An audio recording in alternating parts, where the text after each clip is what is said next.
नहमदुहु व नुसल्ली अला रसूलिहिल करीम, अम्मा बाद। हज़रात गिरामी, आज का उन्वान है जंग आज़ादी, हुब्बुल वतनी मिनल ईमान। अजीज तलबा, जंग आज़ादी पर पूरी 2 सदियां गुजर रही हैं और इसमें हजारों लोगों ने अपनी कीमती जान की कुर्बानी दे करके हिंदुस्तान को आज़ाद कराया है। जंग आज़ादी की 200 साला तारीख है। इस तारीख की इब्तिदा उस वक्त होती है जब 1756 में नवाब सिराजुद्दौला जैसे जरी व बहादुर बादशाह का दौरे हुकूमत आया और तारीख का रोशन बाब उस वक्त मुकम्मल हो गया जब इस शहसवार की मारूफ तारीख दोहराई गई, जिसमें खून की नदियां बह गईं और गाजर मूली की तरह से मुहिब्बान वतन को काट कर रख दिया गया। आज से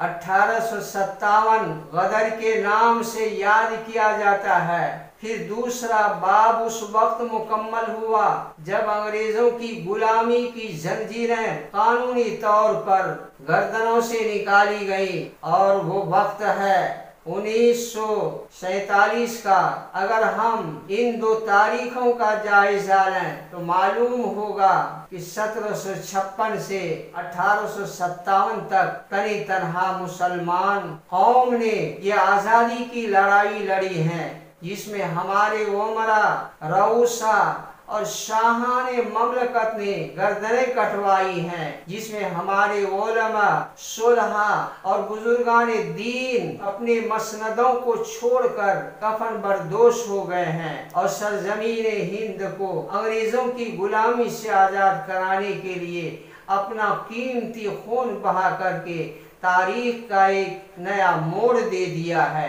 तारीख इस्लाम शाहिद है कि किसी मुहकम सियासी निज़ाम को तोड़ने के लिए जो तहरीक भी उठी है, उसे मंजिल तक पहुंचाने के लिए कितनी पुरपेज वादियों से गुजरना पड़ता है। अंग्रेज ने मुसलमानों को गदर का जिम्मेदार ठहरा कर उन्हें जुल्म और लूटपाट तबाही का निशाना बनाया गया।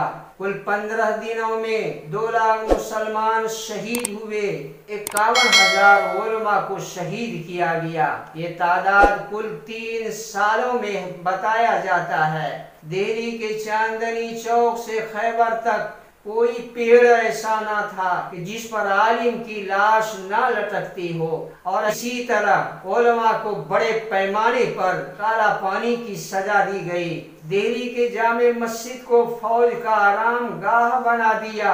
हजारों औरतों ने कूद कूद कर कुओं और बौलियों में अपनी इज्जत बचाई। 1857 से 1861 तक 3 लाख कुरान जलाए गए ताकि मुसलमानों के दिलों से जंग आज़ादी का ख्याल निकाला जा सके। दिल्ली में आज जमुना पुल के पास स्वतंत्रता सेनानी में वो बूढ़ा बरगद का पेड़ मौजूद है जिस पर 400 मुसलमानों को फांसी दी गई थी। लॉर्ड रॉबर्ट अपनी किताब में लिखा है कि दिल्ली की फतह के बाद अंग्रेज अफसर ने कत्ल आम का ऐलान करा दिया और 7 दिनों तक दिल्ली जलती और लुटती रही। 2700 मुसलमानों को अदालत ने उस वक्त फांसी का हुक्म सुनाया और फांसी दी और कत्ल आम में जो मारे गए उनका कोई हिसाब नहीं।